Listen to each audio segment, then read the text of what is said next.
gold. He could be too far. No, he's digging. Oh, what a catch. Puts a spicy forehand out in front of Naomi Morcilla. Wu for the win. Team Canada. Darren Wu! Santos with the layout grab. Oh, that fantastic grab. The claws of Chaffer. Canada just became the world champions. Yo, Canada and the rest of the world. You're listening to the Huckin A podcast.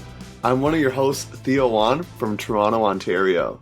And I'm Danie Proby, all the way from Vancouver, BC, and this is your coast-to-coast guide to all things Canadian Ultimate. Yeah, before we get started today, Danie, I know you got some good news to share with the Huckin A audience, so I'll let you do that right now. Yeah, it's been a long time coming. Like, I have always rented or lived wherever, but decided a couple years ago to move into Ari's parents' basement. And no, it's not a separate unit. We share a kitchen and all four of us cook completely separate food. And it's been, I was very lucky to have had that opportunity because it allowed me to save up a bunch of money in the last couple of years. And we moved into our new place that we bought last night. So I'm quite tired because we stayed up quite late because we were very, very excited. We were dancing around in our freedom. But shout out to Ari's parents who literally made this possible. Couldn't have done it without them. So I'm very excited. I'm living in New West now. So when I say Vancouver, I'm really lying. I can't afford Vancouver. That's crazy. So it's kind of would it be in comparison in Ontario or maybe Toronto to be Markham or Mississauga, kind of not, it's kind of what we call GTA, Greater Toronto Area. So would that kind of be similar in your parts there? Yeah, they call it the Lower Mainland, so it's still part of Vancouver proper. But yeah, I mean, my view is dope. I can see a river. It's there's so many nice parks here. It's more people should move to New West, and then maybe there's frisbee practices out here for me instead. Because driving to Vancouver for practice is going to be hectic. That's okay. Yeah, it's worth it. But you have a new place, so that's the good thing, though. Yes. So now. That's boring, so we're going to move on. But our episode is about jersey trading, and I'm very excited because it's such a weird phenomenon. I don't know if other sports do it, like how Ultimate does it. And I'm curious, Theo, what's your experience with jersey trading? Do you have any epic trades that you've made? I mean, people that know me know I'm always trying to trade, okay. And sometimes a lot of the trades fall through, so that's what happens. And a memory I have with my brother specifically, in 2016 at Nationals in Alberta in the finals where Toronto's Grand Trunk won. Just shout out to them. And so during the finals, my brother and I, we just put out some jerseys kind of in the bleachers. We set up a little shop, which I guess in the World's events, which we'll hear about later, is a bigger deal. So we just set up some jerseys. People were walking by, people were looking. We had some other people that we knew throw some jerseys down as well. But unfortunately, there were a lot of lookers, but no buyers. Oh, you didn't end up trading anything. I came out empty-handed. I'm not going to lie to you. There's a funny Instagram photo about it from our team. But besides the sweet Instagram photo, that was about it. I came out empty-handed. So you're going to have to send me that so I can post that on IG too, because I want to see you in all that glory. That's sick. That's sick. I'll have to dig it up from the Academy Ultimate Instagram there. Yeah. But Danie, even right now you're wearing a Toronto jersey. I like it. Yeah. So clearly you got some jersey trading experience. So why don't you share your favorite story there? Yeah, I don't think I have the same amount of hustle that you have. I know that Toro jerseys and Mofo jerseys. We'll talk about this later with Emma. She'll be talking more from the juniors perspective, but those are always hot commodities. The logos are really clean. It's usually quite similar year to year. So there's brand recognition, which I think is really important. And so I was coaching Vortex at the time, and our long sleeves, I thought they were quite plain and boring. And I like pretty plain and boring jerseys, but this is a little too boring for me. It was literally just a navy long sleeve with a white V on it, a V for Vortex. I guess the whole club is Vortex, Venom, Vertigo. So it's a big V for the whole club. It reminds me of you, Vic, a little bit, I feel like, when I hear that description that you said. Yeah, but it's even plainer than that. And so I didn't expect anyone would want to trade with me. And I was just coaching, and somebody came up to me, and she was a coach, I believe, for Toro at the time. And she said her nickname is V. And so she's like, I'll trade you this Toro long sleeve for your Vortex navy plain thing. And I was like, sick. And my entire team was so mad at me because they were like stressed out. They brought so much gear trying to figure out how to make a trade because like they were obsessed with these. And I just like got it. And you know what? A nice person would have given it to somebody, but I just kept it. I was like, this is sick. And sometimes I'm not completely selfless. So I have a sick jersey and I didn't have to work for it. So there you go. You didn't have to hustle. The hustle came to you is what you're saying. Yeah. I just like exist and people are like, oh, I need to trade with her. So yeah, it's dope. I mean, yeah, short and sweet jersey trading stories from us today. And now we're going to head to the news. Danny, you're going to kick us off with some news. We'll cue the news. We now have breaking news. Welcome to the news section of our podcast. Now, just a quick update. We have been sharing a lot of teams' tryout stuff on our Instagram. Every time we see any updates from teams, we're making sure to promote that. So if you have any tryouts or you want us to be sharing anything, just hit us up in the DMs. You can find us on Instagram. You can find us on Twitter, Facebook, whatever. Just message us and we'll make sure to post everything. We're getting a lot of interactions now on Instagram. That's probably our main hub. Would you say, Theo? Yeah, as the kids say, I mean, a lot of kids are on TikTok. We haven't ventured to TikTok yet, but we're mainly on Instagram where a lot of our content's there and a lot of good interaction. So definitely check us out there for sure. Yeah. So when we asked the teams for updates, we asked in the West chat and the East chat kind of like, hey, what's been going on? And we had a couple updates that we didn't quite fit into the last episode. But when I asked this week in the West chat if they had any updates, literally the only message that came in was, hi, Danny. And that was it. So even though I know lots of stuff is happening in the West, that chat is still like not bumping. There are less people in it. So maybe that's why. The East chat is bumping though. Anyways, I know. The East chat is lively. It's thriving. But yeah, Red Flag is holding tryouts middle of June. Traffic's holding their tryouts the end of June. I know Furious is starting to do stuff as well. They're having practices. So things are moving. Yeah, that's kind of like BC. And then moving to Alberta, it sounds like they may get the green light on June 10th. So by the time you hear this, it should be around hopefully the time that potentially things are happening there. And then also with Whiskey Jacks, Calgary's own Whiskey Jacks, they're doing at-home workouts, which they say is boring. But to be honest, a lot of the country is experiencing that even still now, especially in Ontario where I'm at. So totally get it. But some quick West Coast updates for you. And now, Danny, you'll hit the East Coast for a team we actually haven't heard from like at all. And now we get to introduce them a little bit. So let's do it. Yeah, so Spawn Ultimate reached out and they have some updates. But the funniest part is that I went to add them into the East chat and there was no more room. Like I didn't even realize that there was a limit to these groups, but 32 is the limit apparently. So we have Spawn Ultimate from New Brunswick is in the West chat. So maybe they can bring some fire, but right now they've been focusing a little bit on kind of keeping their team super engaged. And they're excited to see what's happening this year. They're going to be doing some practices with some drills. It's a very similar update to a lot of teams, but they're in the West chat for some reason. So maybe they're going to be like a little spy or something and report back to the East. And that also reminds us, Danny, that if other teams want to get on the chat, as you mentioned earlier, you can DM us. But if you're in the East, you're going to be part of the West now. That's just, we're fully booked up in the East there. So that's just how it goes. But in Quebec, Club M, who many may know, right? They've had team names like Manic and Magma, Mesa as part of their system. And so they told us that they're going to focus on 3 teams this year. And they're hopefully going to have tryouts coming up on June 13th. So that's coming up. So Quebec's kind of getting some things moving and grooving as well. And then Union, a Toronto mixed team, is hoping to start some outdoor in-person stuff in smaller pods, which we're allowed to do in Ontario, not so much the big ones right now. And then they're hoping for tryouts in late July, early August, and hoping to attend a nationals event, which is really cool. And of course, we're crossing our fingers, Danie, that does happen. So, Yeah, seeing all the teams together in one place would be amazing.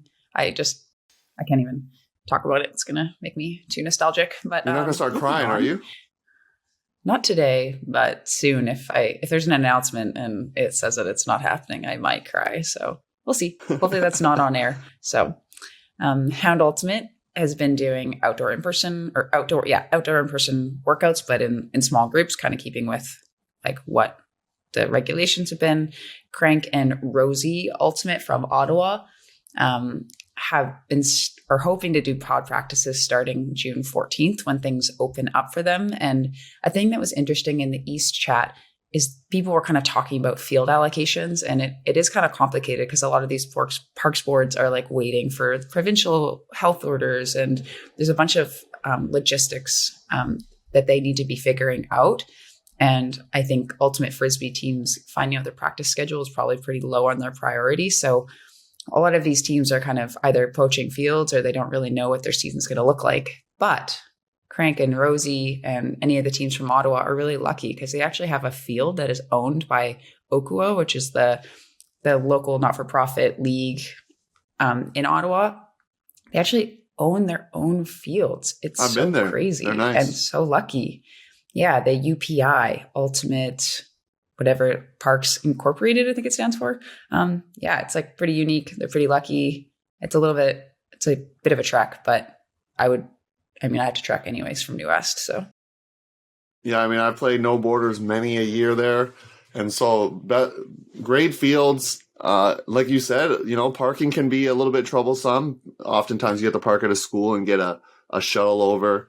And you do your best to try to carpool so that there's, less cars in the lot, more people can park there. But yeah, it's great fields to be a part of. And it's cool to hear, even as we were talking about the group chats, like having Calgary Ultimate share kind of their strategy for how they get fields. And you get that brainstorming aspect, which is really cool. And part of something we want to cultivate as well, right, Danie? So being able to do that and having teams share things like that is really cool. And then a couple more updates for you.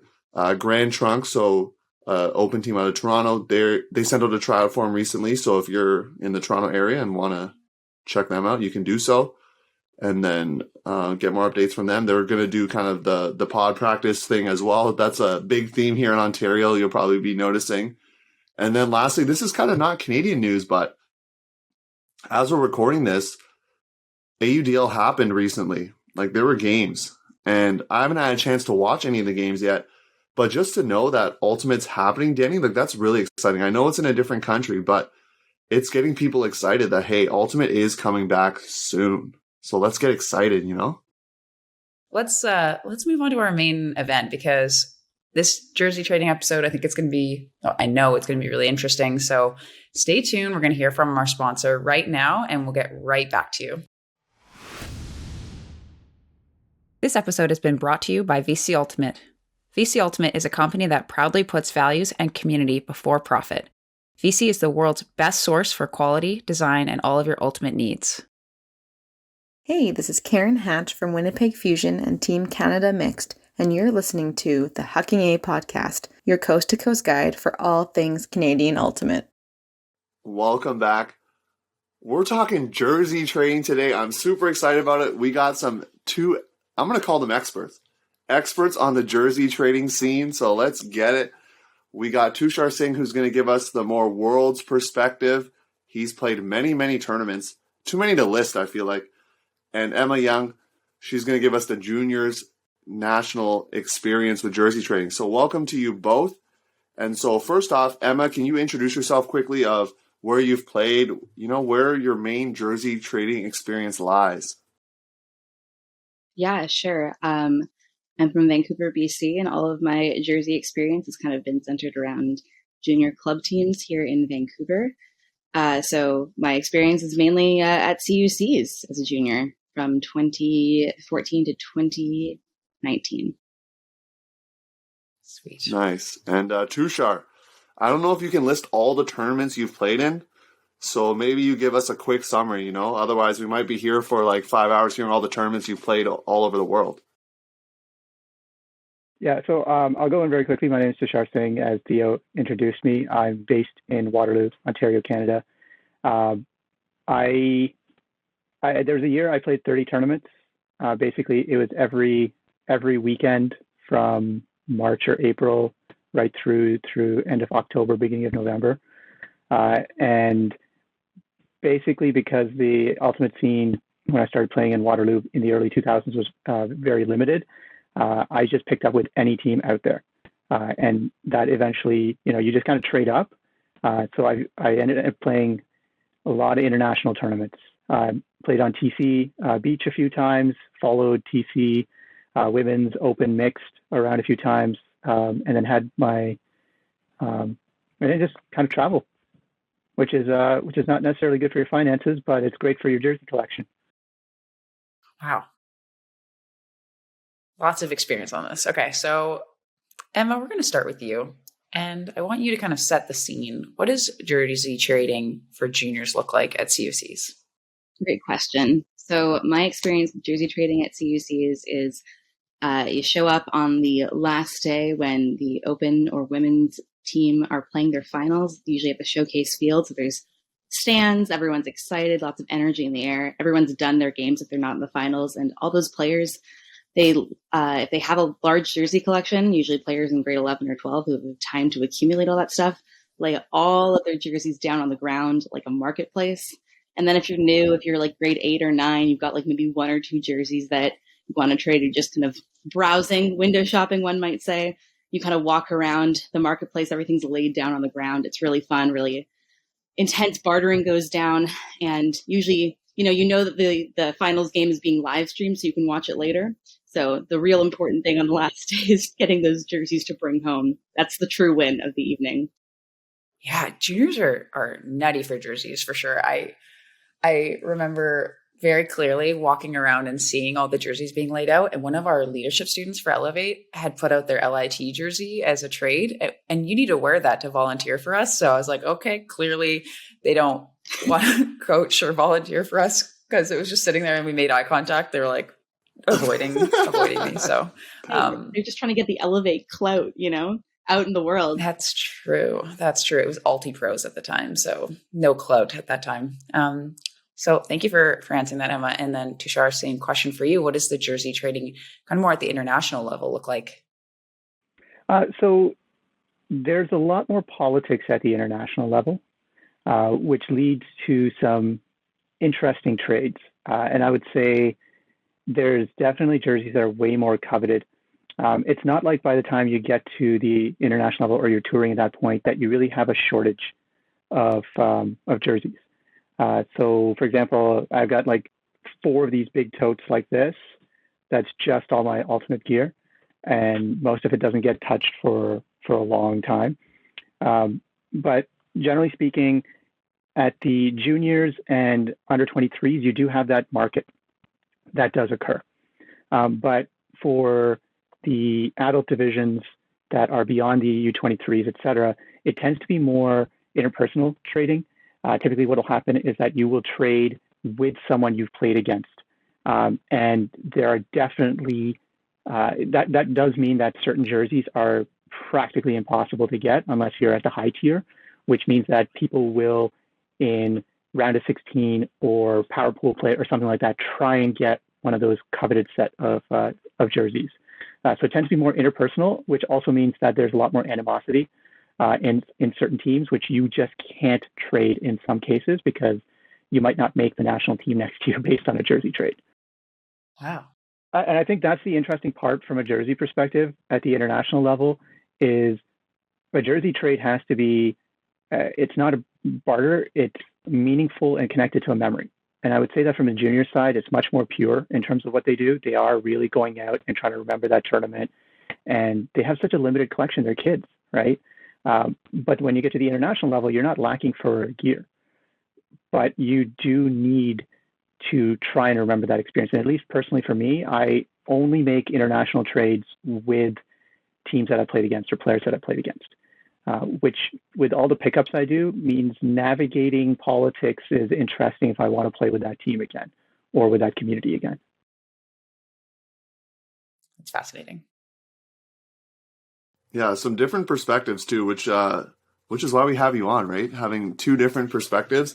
And so, Emma, walk us through your first junior CUCs, okay? Because are you being told, like, you know, maybe you're younger, grade 8, grade 9, are you being told the phenomenon of the jersey trading beforehand and kind of getting prepped and like told this is what's going to go down and you got to be ready and you got to be ready to barter? Great question. So I had a bit of an untraditional first CUC experience. The team that I was playing for in Vancouver didn't actually qualify for CUCs. And I ended up playing on a Spirit team out of the Atlantic region because they had a bid, and they ended up picking up some people from my BC team, some Albertan players from the Maritimes. Great first experience, but we didn't really have any practicing time before that with that unit that actually competed at CUCs and met the coaches in Winnipeg in 2015 that year. So very, very, you know, kind of like ragtag, very fun. My experience trading that year is because there was a lightning delay on the field on day 2, and we ended up in a field house. And because my team was so small, we were sharing one of the change rooms with Toro, which is the highest level women's team out of Toronto, which I'm sure you're familiar with, Theo. That's your neighborhood. Yeah. So we were sharing the room with Toro, and I ended up trading away my regional non-touring club jersey from the year before for a Toro long sleeve, just kind of by happenstance. I know, and that was like a value difference there, right? And ended up coming back home to BC that year and having this Toro long sleeve, not really understanding the value of it. And then, you know, kind of the clout, I think, that came with me wearing it, not for me personally, but just people being like, oh, where did you get that? Sort of sparked that light bulb in my head of like, oh, this is a thing. So that was my first experience. I wasn't really prepared for it. But now that I coach juniors, I definitely give them all the heads up. And also when I give them some of my old gear, I'm like, you want to pick this up because you want that to build your collection when you end up going to nationals. So. Wow. Yeah, appreciate you sharing that. And yeah, you got a coveted jersey. And Tushar, you mentioned this earlier as well. But now I'm going to have to actually ask you to share what jerseys, I mean, we can kind of hypothesize and think about it, but what are the coveted jerseys on the international stage there that you've seen? And I mean, we know the national team jerseys, we know certain teams are going to be coveted, but there's probably some club teams as well that are coveted as well, right? Yeah, definitely. If you've got a longevity in a club, there's going to be history there, especially if you're consistently finishing at the top level. So think about any top 4 team at the national level or at Club Worlds. Those end up being the most coveted. So generally speaking, the US jerseys are consistently wanted. Canadian jerseys are consistently wanted. You're starting to see more and more as other countries start to get in there, depending if you're playing beach or if you're playing on grass, they'll start to be wanted as well. Like the Italian jerseys starting to come up, especially with their juniors program popping. But I would say from a club level, you start to look at who's doing tops at US championships. Those are the clubs that are wanted the most. Furious is extremely wanted. I would say Traffic, but unfortunately, because of inconsistent performance at Worlds, TFP by far. If you can get a TFP jersey, my goodness, like those. Really? Given how long they were just going, well, they've got this history. Yeah, they've got this history of it's extremely rare because they didn't really play anywhere else. But I would say the number 1 most coveted jersey in the world is Buzz from Japan. Like those are practically impossible to get because you have to play them, you have to develop a relationship with them. Those are the toughest jerseys to get. And I'll tell you, if I ever play them in whatever level, because we've always been in a different bracket or something like that, I've just never been able to play I will get one of those jerseys because that's one of the toughest to get. And I have a policy, as I mentioned before, of I'll only trade with those who I've played.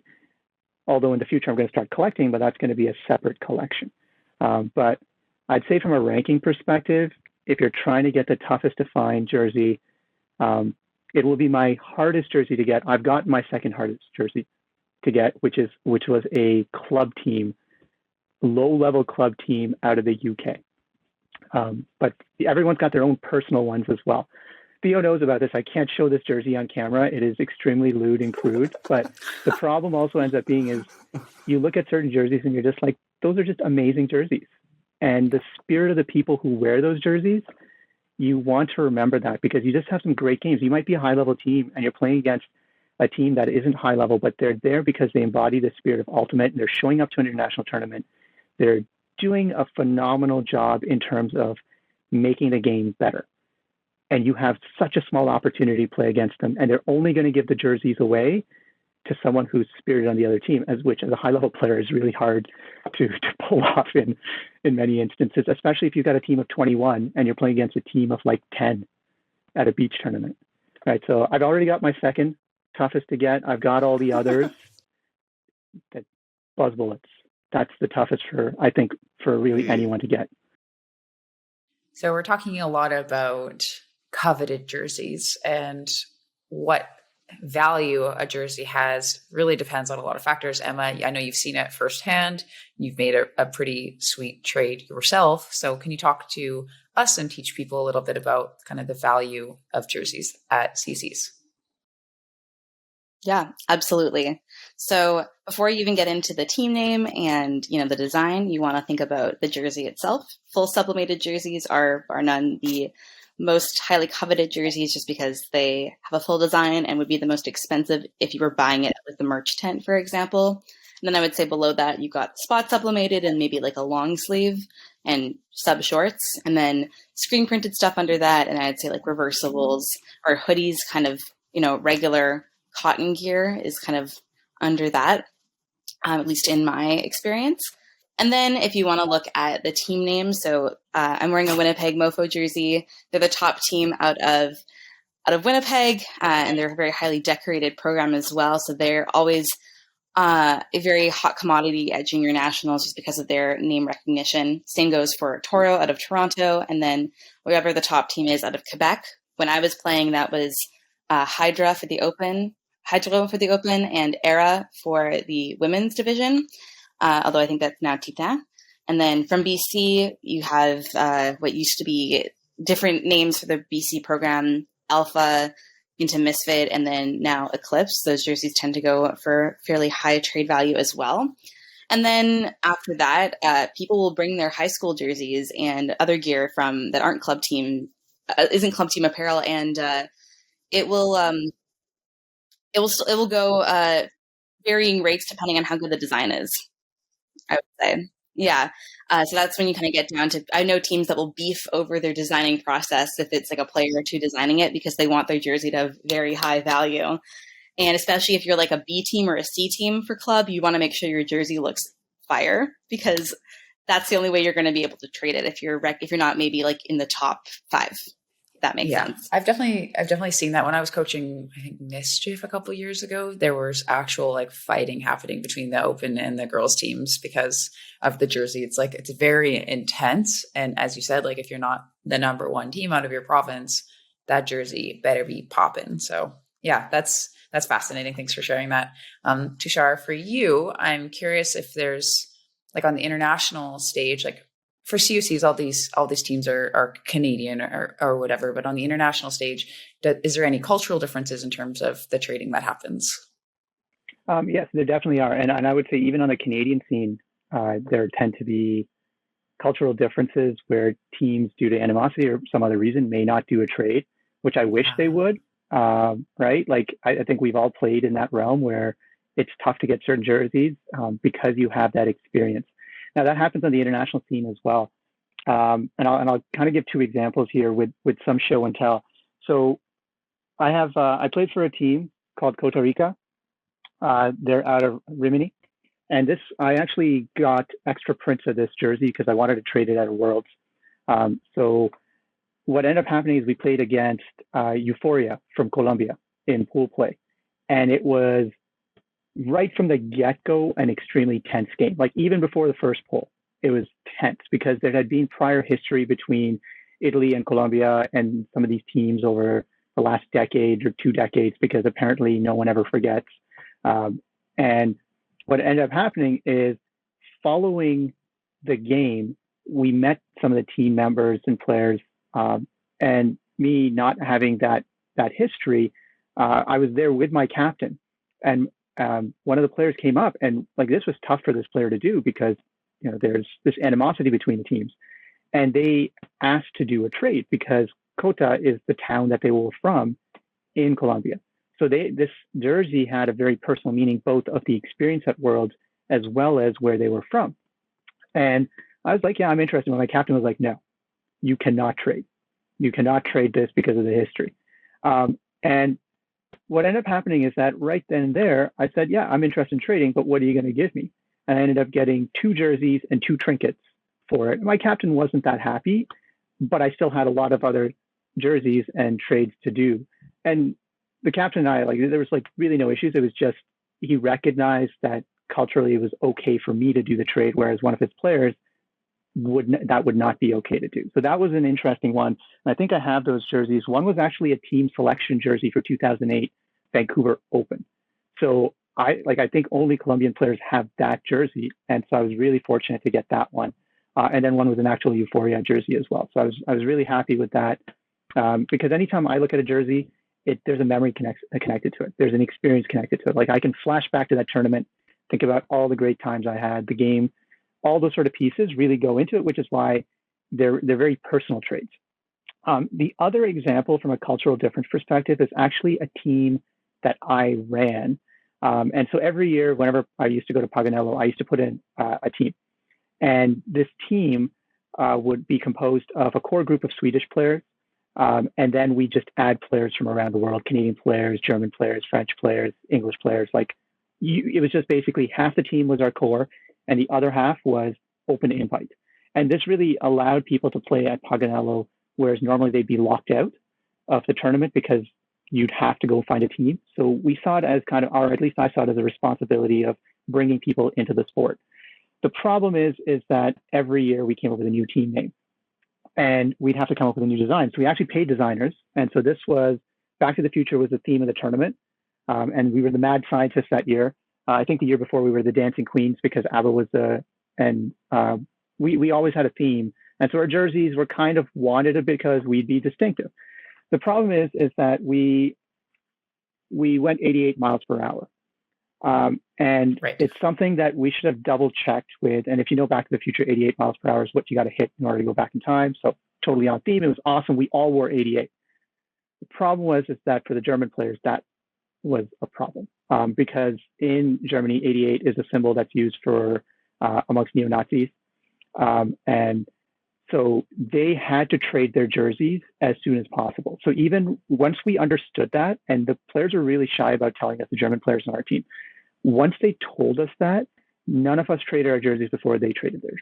Because yes, it was wanted, but every single one was there. But it was now our responsibility because they can't wear these jerseys at home. They just can't. Right. And that was a miss on my part.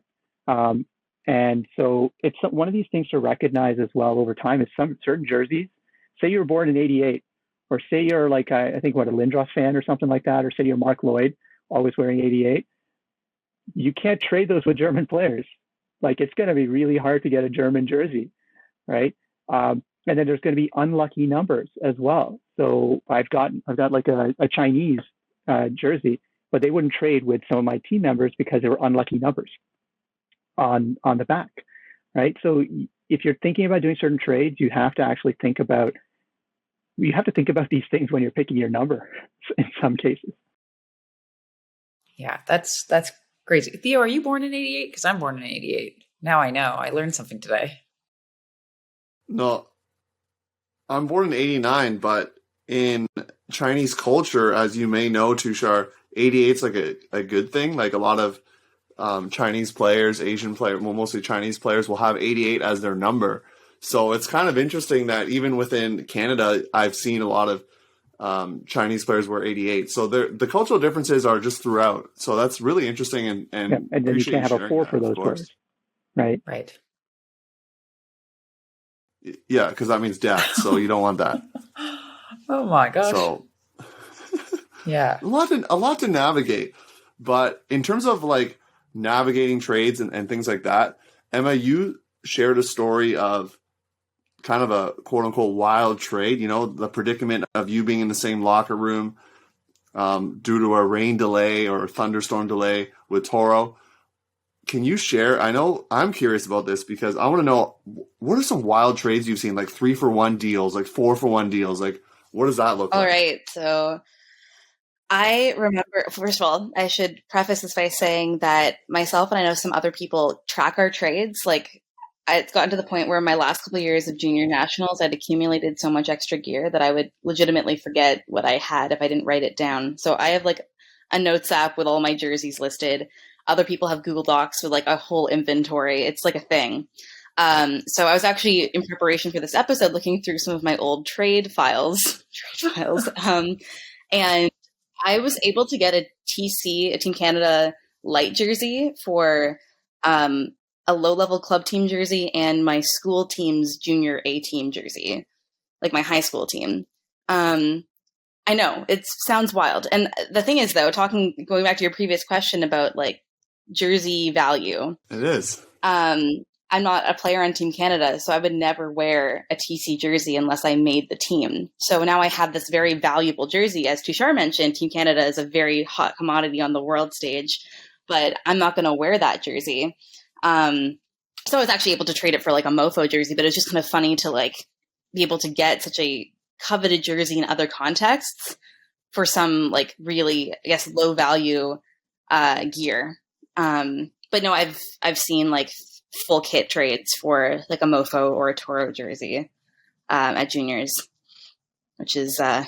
I've also seen some like the Quebec players will have like their friends be translating with some of the players who don't speak French, and there'll be like some like in terms of like people wanting like a full kit for hydro or for era gear, and there's like a whole like translation chain, and it's great to like see the kind of the efforts everyone is willing to go to in order to make the deal happen, which is awesome. I know that I've seen it before where, because I've just observed these trades. Like the first time I saw it at CUCs, it was the wildest thing I'd ever seen. Like it was literally like a bazaar, like a marketplace, and people were like, it was like aggressive. There was some, anyways, it was the wildest thing I've ever seen. And I've seen like multi-way deals. Have you seen that where like, if I trade with you, you trade with this person? Is that common, or did I just, okay.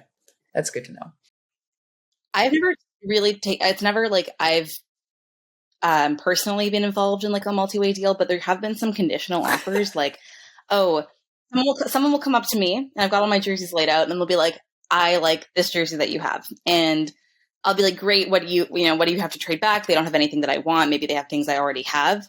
But I know that someone I've already talked to wants a jersey that they have. So I'm like, then we'll kind of talk about like, if we'll trade for this, but then I have to go check with this other person that as soon as you give me the thing that you have for what you want from me, this other person is going to take it off my hands because I don't necessarily want this thing, if that makes sense. So like, for example, if you have like 2 mofo jerseys from the same year and you don't need 2, maybe you're going to get one from this other person. And then you want to make sure that you're able to liquidate it after in exchange for something else that you want. You're learning valuable skills as like a teenager. Like barter. Actually. Business. Also just, yeah.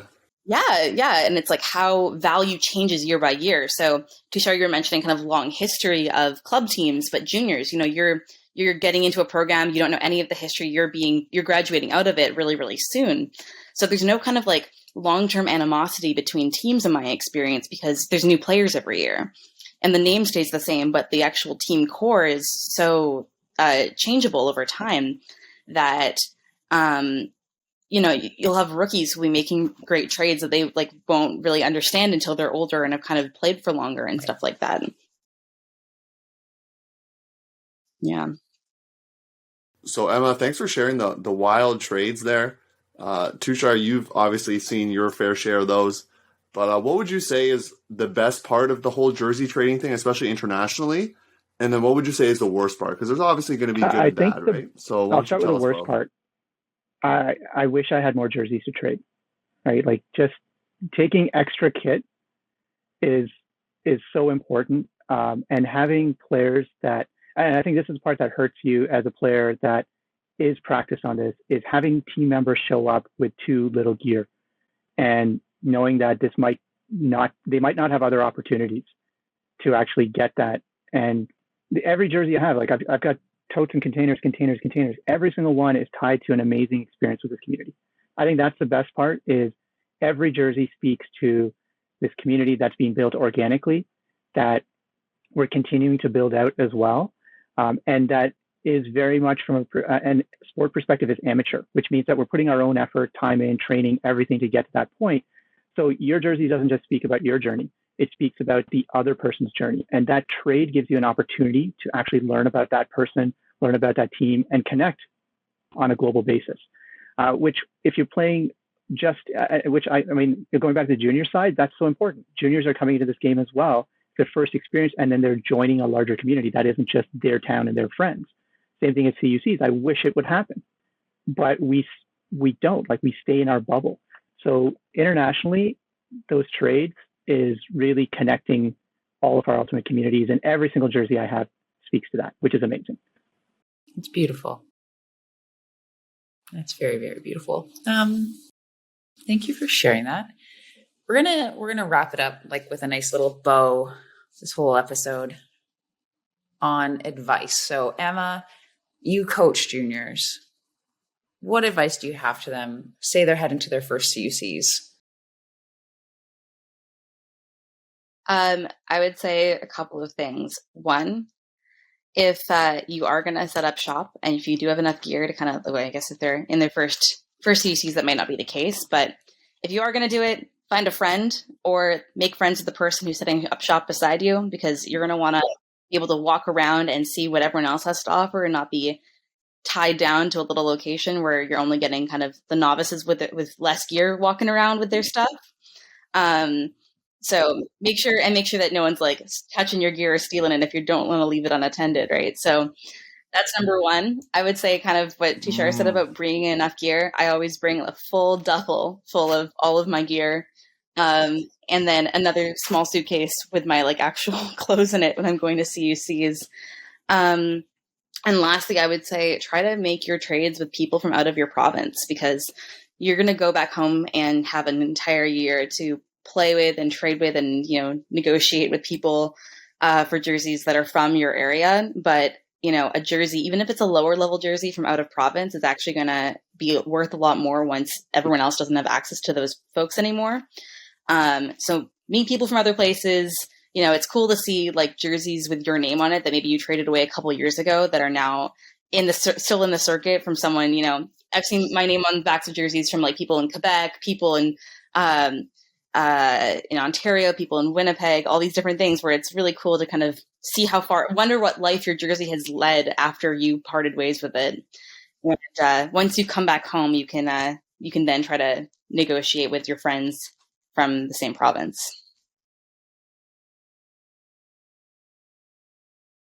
And Emma, with that, is there also a thing where you want to find a jersey out of province, but also with the same number? Like if you wear, let's say, number 9, you want to find like a jersey. Yes, I mean, I'm personally not too picky because I'd rather get the jersey bar none. But I've made trades with people who will be like, "Oh, you're number 16, I'm number 16, let's trade," and that's pretty cool too. I definitely would have some numbers that I'd want to get over others. Yeah. I mean, we spoke to that earlier with the cultural differences, so you want to be aware of that now. And now in the audience, you're aware of that if you're picking a number for your jersey or you're trying to trade. And so, Tushar, you get to wrap us up here. International tournaments, hopefully, in the next coming years we can do that, obviously with COVID and stuff like that. So yeah, I'm hoping to play a tournament with you one day, Tushar, right? I'm hoping to get that invite, right? Yeah, we're hoping, Huckin, hey, you send us over, we'll play a tournament with you. And so what's advice you have for trading at international tournaments? Let's say that you're an elite athlete that's been there before, you know what to do. Everyone's going to be coming for your jerseys, no matter what division you're playing in, because you've got that experience. But if it's your first time, take lots of extra gear. Just, you can print that locally. And even worst case scenario, you don't trade it away. You can wear it for the next few years. You'll be wearing your national gear for the next few years when you're playing locally. But getting that opportunity to trade, which you'll need to be doing first day, second day, third day, fourth day, fifth day, sixth day, you don't wait until the end, because a lot of stuff gets snapped up because, no one knows how, like, people are in such a short time frame there. There is no, let's just wait until the end and do a trade. So be prepared to do trades early and do trades in pool play if you can, right? That's you're going to get those memories out of them. And when you look back, I got stuff I'm looking back 15, 20 years later, right? It helps me connect back to those tournaments. Tushar, you're not going to cry on air, are you? Just thinking about all these memories here? Is that we like the emotion on the podcast, so it's okay if you want to just have a good cry about all the great memories you've had playing Ultimate, because we haven't had that in the last year and a bit. Well, this October, I'm going to be flying to Italy for the Paganello, which got canceled last year, got canceled again this year. That's probably my favorite tournament, just because of the people, the friends. That's where I actually met the Dragons, Boracay Dragons, and we then flew there to Boracay later, and I've got 3 jerseys from them, which were instant. The finals finished, they came over and traded the jerseys right away. You have these connections that are formed through these friendships. And I would say on an international level, and even junior, don't just trade the jersey and be done with it. Talk, right? That's a time to talk, learn, see where they're from, talk about the games, because when you encounter those folks later on, you're friends, right? And that's what's going to make our community stay, resilient against things like these international crises, and allow us to bounce back and maintain those connections, both on a local, national, and international level. So there's a lot more that goes into jersey trading than just trading jerseys. It's you have to form those connections. That's a very nice way to end the segment. I want to express so much thank you to both of you. You both have such a wealth of experience in jersey trading. I definitely learned a lot. And I'm going to go back through my collection and try to think about value. And the first tournament back, I'm going to try to make some trades. So I'm going to make it happen at all tournaments. I think that could happen for sure. Yeah, it happened at a tournament. We talked earlier in the news segment about UPI. So at No Borders, I remember a bunch of the guys on Maverick were trading with a team out of Quebec City Courts, and they got a little bit of trade happening. It happened on the last game of Sunday. So it can happen at other tournaments. It just takes 1 or 2 people to start it. So if in the audience you want to do that at your next tournament, especially the first ones we can play post-pandemic, please do so and get the jersey trading phenomenon going. So as Danie said, want to echo her. Thanks for coming in. For those watching or listening, stay tuned for our Beaver Tales segment. We're going to be talking with Jonah Lee-Ash out of Vancouver, and he's going to share a really cool story about his time with Furious George. So be sure to stick around, and we're going to play the awesome theme song. Thanks again, as always, to Ace Burpee from Winnipeg for this great song. All Beavers unite. Welcome back, everybody. We have Jonah Lee-Ash here for our Beaver Tales segment. Jonah, thank you so much for submitting a story. You should be like Jonah and submit a story as well, because Jonah's actually going to win some sick VC Huckin A merch. So we'll deliver that right to your door in Vancouver. So Jonah, thanks for being here. Thanks for having me. What is your Beaver Tales for us? Okay, so my Beaver Tale for today comes from my rookie season on Furious George.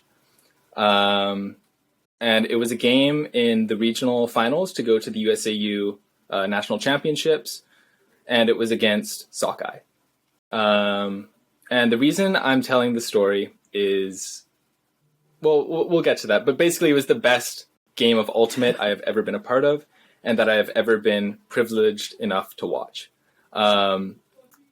Now, okay, so before we jump into that game, though, I kind of want to talk about, really quickly, my journey as an Ultimate player and kind of some of the stepping stones to getting to be in that game. So in 2015, I started playing Men's Ultimate on Refinery, which is kind of like the Furious C team. It was a season we won one game the entire year.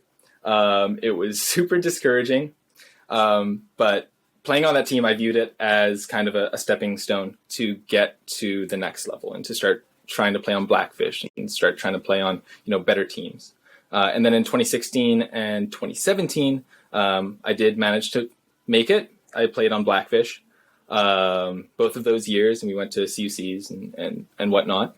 And kind of the culture on those teams is very much competing internally as well as externally. And what I mean by that is that as a player coming up, I was always trying to prove that I was good enough to play on some of these better teams. And a lot of the time, that proving ground is at practices. That proving ground is at tournaments, but not necessarily against the team you're playing against. It's against the players on your own team, because you want to prove to the coaches that you're the better player, that you deserve playtime, and whatnot. And so a lot of coming up was just trying to play my best and play against my teammates just as much as playing against other teams at tournaments. And then in 2018, after a year on UBC, I made Furious, and it was a complete mentality switch. It was, I went from competing against my teammates to being like, okay, we're going to this tournament not to like improve or work on our systems or just like develop fundamentals. We're going to tournaments to win.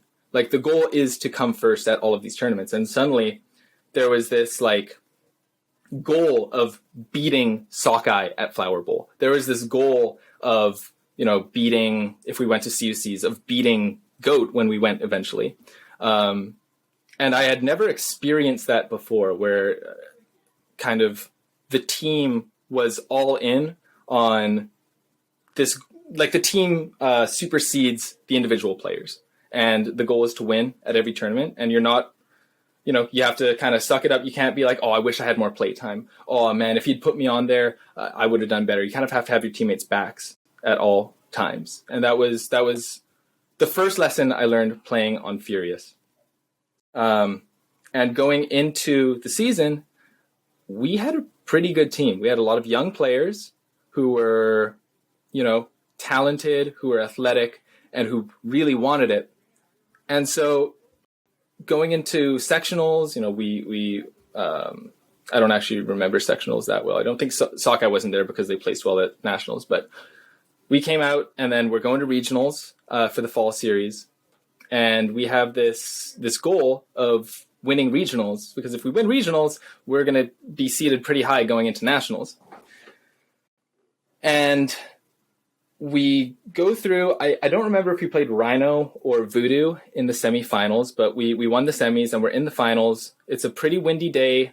We're matched up against Sockeye, who, if you know anything about West Coast Ultimate, has been our rivals for so long, dating back to like the early 2000s and even into the 90s, where, the old school Furious boys are playing against Sockeye, and it's Furious wins 3 national titles, and then Sockeye starts this reign where they win 2 or 3 in a row in the late 2000s. And so beating them, we haven't beat them. Keep in mind, at the time, we hadn't beat them in a long time. We hadn't come close to beating them in many years before I was on the team. And we felt like we were in a position where we could maybe upset a top 3 team in the US. And so the game starts, and it really is like back and forth, back and forth, back and forth. I think there was 1 or 2 breaks in the entire game. And it was basically just perfect ultimate. Like the O-line point, O-line point, O-line point, O-line point, back and forth. And watching from the sideline was such an experience for me, because I didn't actually play in that game. This is a game that I think shaped me as an ultimate player, and it was one that I didn't even play in.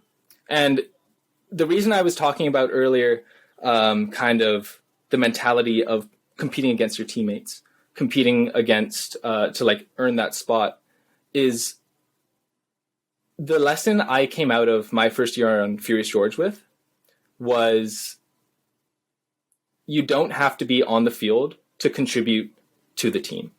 And it was unbelievable sitting there and watching guys like Tim Sang, Kevin Underhill, Andre Galitz, and all of these like Furious legends just going at it. And then eventually we won the game. We won regionals. We were seeded 5th going into USAUs. And I have never felt so much excitement after a win, just running onto the field and celebrating with the boys. It was like we just won like CUCs or something. And to be a part of that was incredible. And coming out of that game, initially I was like, wow, that was a great win, but it doesn't really count because I didn't play, because I didn't contribute on the field. And then as the months went by and as I reflected on the game, it was, okay, my role on the team was, as a rookie, to develop as a player for the future. It was to lift up my teammates. And it was to keep the energy high on the sideline, even if I don't see the field for an entire game. And coming to that realization and that understanding of the relationship between or maybe not relationship, but the role of the player is not necessarily to be the best on the field. It's to make the team the best on the field.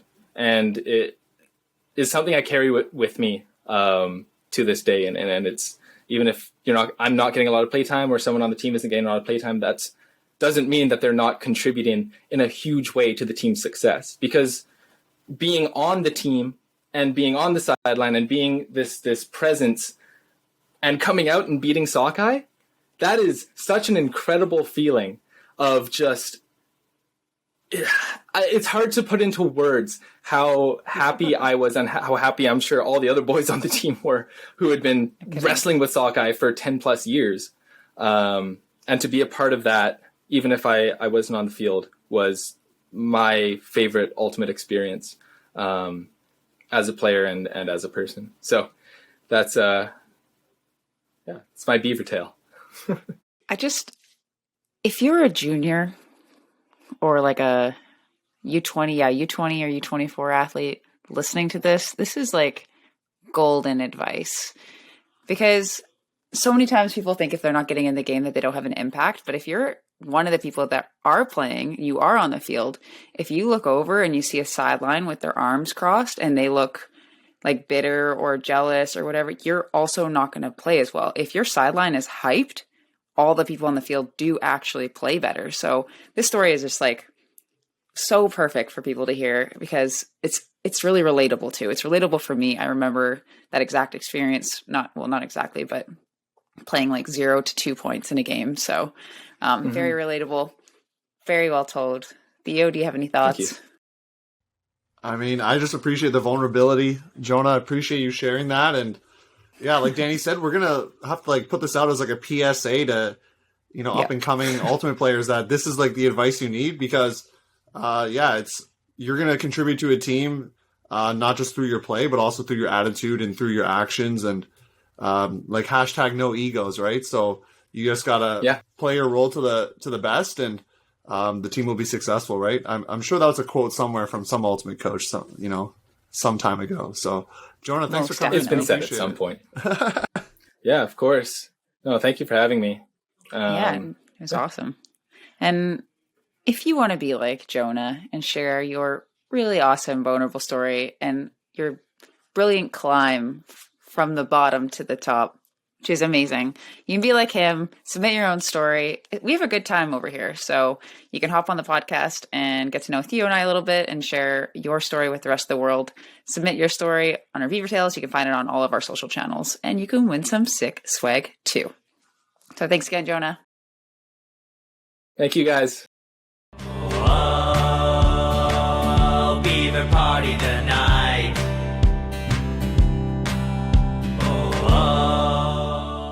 Loving that song so much. Our Beaver Tales song is fire. Thanks so much for joining us. And please tune in next week because we have Nick House and Melissa Wheeler. And it's going to be our first community spotlight. And we're spotlighting Ultimate Newfoundland and Labrador. Yeah, pretty excited for that. We got some more content coming for you. But as always, we got to plug the socials, especially at the end.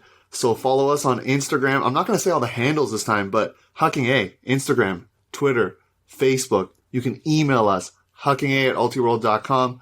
Sauce a follow, as the kids say, and we'll see you next week.